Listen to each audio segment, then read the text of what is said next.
এখানে আমি হাফ কাপের মতো সরিষার তেল দিয়ে দিব। 1 কিলোর মতো হাড় চর্বি সহ রেগুলার সাইজের গরুর গোশত নিয়েছি। আজকে আমি করব আচারি গোশত। আমি এই সাইজের করে কেটে নিয়েছি। এখানে আমি এলাচি, দারচিনি, তেজপাতা, আস্ত জিরে নিয়েছি। এগুলো আমি একটু ভেজে নিব।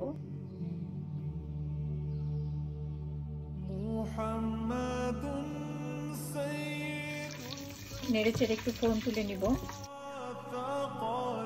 এখন আমি 1 টিস্পুন পাঁচফোড়ন দিয়ে দিব। এটাকে একটু ফোড়ন তুলে নিব। পাঁচফোড়ন পুড়ে গেলে তেতো ভাব চলে আসে, এটা আমি বেশিক্ষণ ভাজবো না। আর আচারি গোশতটা কিন্তু সরিষার তেলে করলেই ভালো, এটা টেস্টটা ভালো আসে। এজন্য আমি এটা সরিষার তেল দিয়ে করছি। এখন আমি 1 কাপের চাইতে বেশি পেঁয়াজ কুচি দিয়ে দিব। এটা একটু পেঁয়াজটা ভেজে নিব। এখন আমি পেঁয়াজটা ভেজে নিব। বেশি বাদামি করব না, হালকা ভাজা হলে আমি মশলাগুলো দিয়ে দিব। 1 টিস্পুন লাল মরিচের গুঁড়া, 1 টিস্পুন হলুদের গুঁড়া দিয়ে দিব, 1 টিস্পুন কোরিয়ান্ডার দিয়ে দিব, 1 টিস্পুন। এখানে 1 টিস্পুন আদা পেস্ট, 1 টিস্পুন গার্লিক পেস্ট দিয়ে দিব। এটা ভালো করে মিশিয়ে নিব। একটু পানি দিয়ে দেবে যত মশলাগুলো পুড়ে না যায়। সল্ট দিয়ে দিব স্বাদ মতো।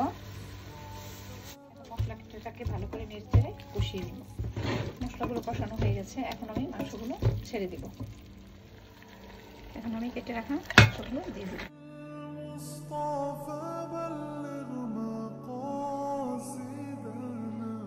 কষিয়ে আসা পর্যন্ত অপেক্ষা করব। এখন ঢেকে দিয়ে কষিয়ে নিব। মাংসের থেকে পানি সরে আসছে, আমি কিন্তু কোনো পানি দেইনি। এখন মাংসটাকে আমি 30 থেকে 40 মিনিট সিদ্ধ করে নিব। 40 মিনিট হয়ে গিয়েছে, মাংসটা অনেকটা সিদ্ধ হয়ে গেছে। এখন আমি 4-5টা কাঁচামরিচ দিয়ে দিব, এটা ফ্লেভারের জন্য। আর এখানে আমি কয়েকটা আস্ত রসুন ছিলে রেখেছি, এটা দিয়ে রসুনটা গ্রানটাকে আরো বেশি বাড়িয়ে দেবে। এখন আমি আরো 10 মিনিটের জন্য অপেক্ষা করব। আচারি গোশতটা এরকম মাখা মাখা ঝোলেই ভালো, আমি এরকমটাই রাখি, বেশি ঝোলটা ভালো লাগে না। সুন্দর একটা আচারি গ্রান আসতেছে, কালারটা অনেক সুন্দর হয়েছে। আপনারা এটা অবশ্যই ট্রাই করবেন। তেল উঠে আসছে, এখন নামিয়ে নেব।